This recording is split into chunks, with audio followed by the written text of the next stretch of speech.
When you were a CIA officer and you guys work with intel, you're like, hey, when I was going to Sudan or I don't know, whatever city, Kiriakou, where were you Khartoum. going? Khartoum, yeah. Hey, you're going there at 3 p.m. today. Oh, shit. Okay, I'm going there. Boom. Okay. And we got an intel from a Saudi intel, from this, from that. What other intel agencies did you guys work with that collectively amongst each other, you're like, dude, I work with those guys. I don't trust them at all. And which intel agencies did you work with? You're like, I think those guys are fair. Who did you not at all trust, even though you had to work with them? The Israelis. You didn't trust them? Not as far as I could throw them. You, or was that a cultural thing? It was cultural. But my very first encounter with the Israeli intelligence service, the Mossad, I was a brand new analyst. This is like March of 1990. And I was instructed to participate in a large-scale briefing of the Israeli Mossad and Shin Bet representatives in Washington. And we don't allow the Israelis into CIA headquarters because they would always come with gifts, and the gifts had always listening devices packed inside them. And, somebody brings you a gift, you x-ray it. It's the normal process. And we're like, you guys can't keep coming back here every single time trying to bug our conference rooms. So no more. So, and was it easy to x-ray and see that they had bugs in them? Yeah. What percentage of the time did gifts have bugs in them? 100%. Be quiet. No, seriously. Are you kidding me? Absolutely not. I wish I was. 100% of the time they brought gifts that had bugs in them. Yeah. And we're like, okay, no more. You can't come on campus anymore. Will you guys joke about it with them? You're like, dude, what are you doing? Yeah. What is this? We So would was say, it like a joke? Come on, you guys. No, they were serious. They were hoping one would slip through. So we had a safe house in Virginia, and we would meet with them there. So I'm one of like 8 analysts at the time. And because I was the junior most analyst, I went last. So, the political analyst, the econ analyst, the oil analyst, the military analyst, they all take their turns. And it comes to me. And because I was overt at the time, I used my true name. So I said, my name is John Kiriakou, and I'm going to brief you today on Saddam Hussein's state of mind. And the Mossad guy, his glasses were like this. And he says, spell your name? So I spell it. And then in front of all my colleagues, he says to me, you are Jewish? And I said, I am not recruitable. I am not recruitable. Don't even think about it. I was so furious that he was ready to cold pitch me right there in front of all my colleagues. Like, let's have lunch afterwards. Like, get out of here, moron. Try to recruit me in front of everybody. John, was that across the board with everybody that didn't trust them the most? Oh, yeah. What percentage of guys you work with didn't trust Mossad? 100%. I'll give you another example.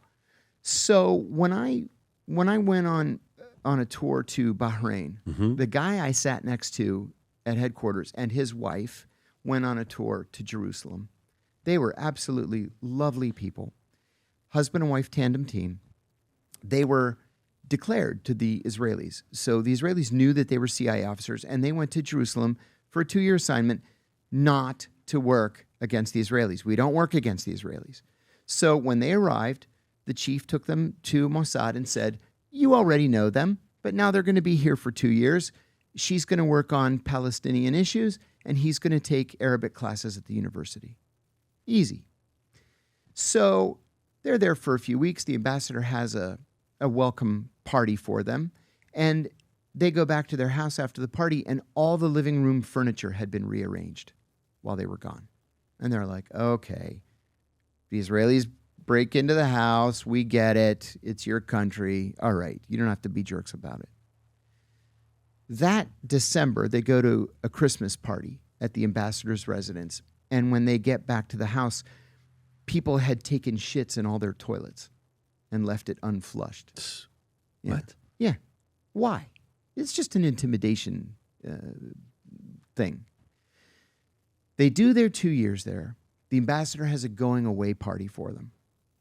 They drive back home, and when they get home, the dog is whimpering under the dining room table. Somebody had cut his tail off and wrapped it in gauze and medical tape. Like, why? So when this happens, and it happens all the time, we have to go to the Israelis and say, stop harassing our people. And they're like, okay. And then they stop for a year or two. And then they start doing it again. why do you? Okay, give me one you trusted the most. The Brits. I worked very, very closely with the Brits. Why were they easier to work with? Because our national interests are so closely aligned, especially on the issues that I was working on, terrorism, that everything we wanted to do, they wanted to do as well. And one of the great things about MI6 and MI5, frankly, is that their bureaucracy is a fraction of what ours is.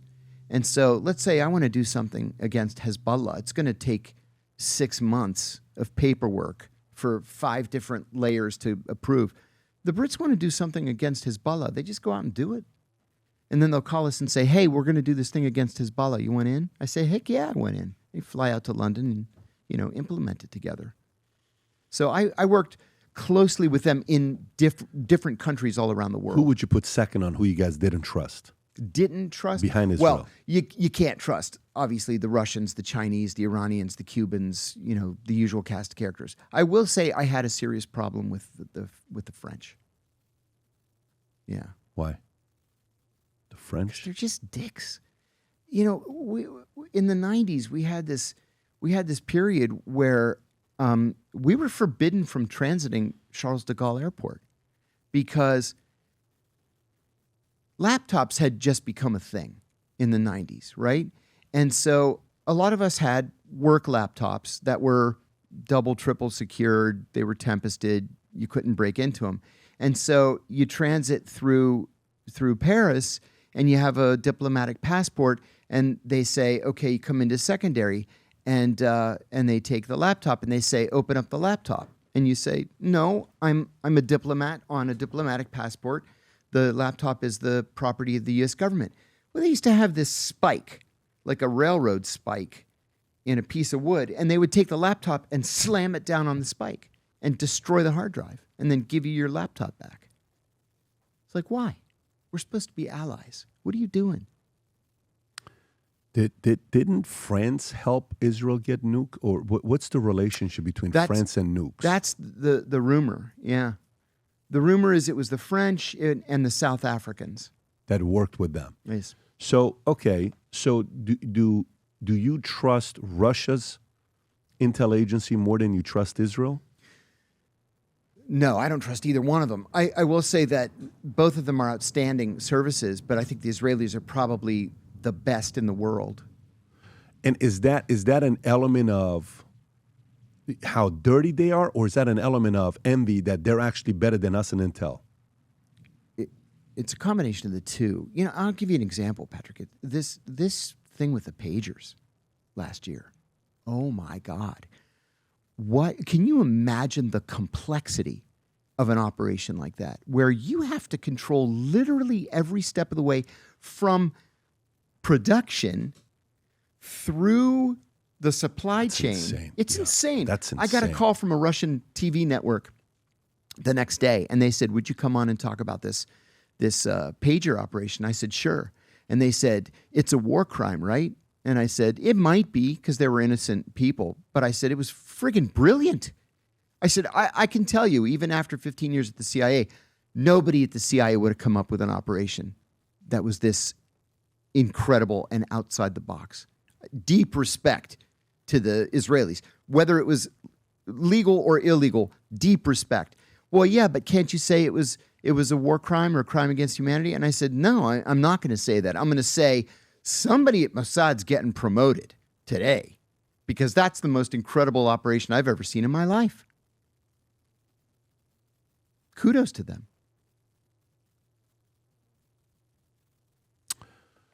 Yeah. So to me, I wonder if what they've done is they've been able to infiltrate and outmaneuver our agency, our intel, our politicians, and now a lot of Americans are annoyed, and a lot of leaders are annoyed that they outmaneuvered them. I think you've hit it on the head. I think that's exactly it, because it's not just intel, it's politics as well. Right. But guess what? You can be as angry as you want. You could have stopped it. You fell for it. You can say whatever you want about them. They outdid you. Yes. They out-strategized you. Exactly right. They outmaneuvered you, and you fell for it. You know, after I left the Senate, CIA, I went to the private sector for a few years, and then I went to the Senate Foreign Relations Committee. I was the senior investigator.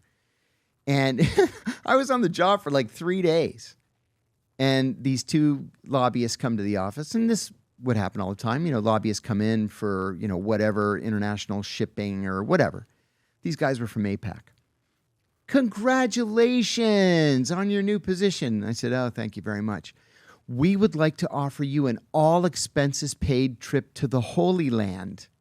I said, oh, thanks. No, not for me, but I appreciate it. Well, you know, we're taking a large group of people and we're going to take you to all the Christian sites. I said, thank you. I can pay for my own vacations. I'm not interested.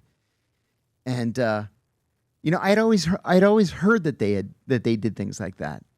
Because they want to get you right off the bat. But so public and obvious and blatant about it. Guess what? I wish we would do that. And we should I wish Christians would do that. I wish America would do that. I wish we were in the same way proud to indoctrinate our kids to be proud to be Americans, as proud as they are to be Israelis. And that's an extension of soft power. It works.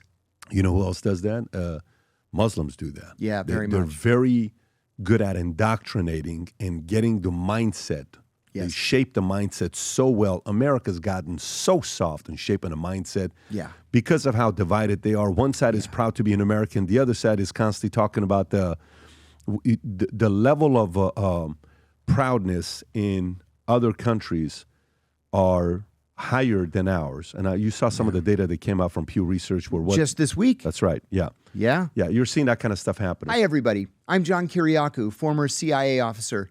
Please find me on Minect. We have a lot to talk about. CIA, FBI, DOD, torture, secret prisons, international renditions. Maybe you or your child want to apply for a job at the CIA and are looking for some tips. Let me know. There's a lot we can talk about. You pick the subject, we'll make it happen. Again, it's on Minect. Thanks, and I'll see you soon. If you enjoyed this video, you want to watch more videos like this, click here. And if you want to watch the entire podcast, click here.